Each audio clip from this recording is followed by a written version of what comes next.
দীর্ঘ ২২ বছর পর ভারতকে হারিয়ে ইতিহাস রচনা করল বাংলাদেশ।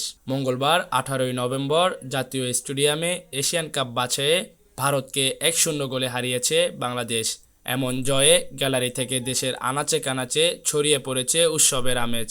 উল্লাসে মাতোয়ারা দেশের ফুটবল প্রেমীরা। ফুটবলে ২২ বছর ধরে জিতা হয় না, এবার হচ্ছে জিতার ফলে খুবই স্পেশাল, এটা খুবই ভালো লাগছে।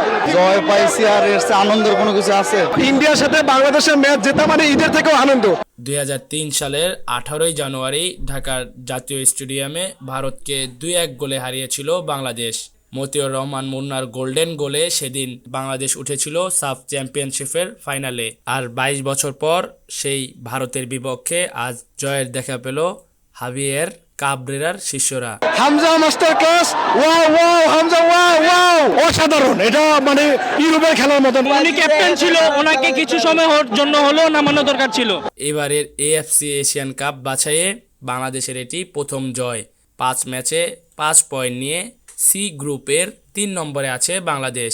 ২ পয়েন্ট নিয়ে সবার নিচে ভারত। এএফসি এশিয়ান কাপের মূল পর্বে যাওয়ার স্বপ্ন আগেই শেষ হয়ে গিয়েছিল দুই দলেরই, কিন্তু এই ম্যাচ ছিল মর্যাদার লড়াই। সেই লড়াইয়ে মাথা উঁচু করে জয় তুলে নিল বাংলাদেশ। ইএফটি ফার্স্টের সাথে ট্রেড করুন যে কোনো জায়গা থেকে। ক্যাম্পাসে ক্লাসের ফাঁকে, ঢাকার জ্যামে বসে কিংবা ঘরে বসে, ট্রেডিং এখন হাতের মুঠোয়। তাই ট্রেড করুন যখন খুশি, যেখানে খুশি।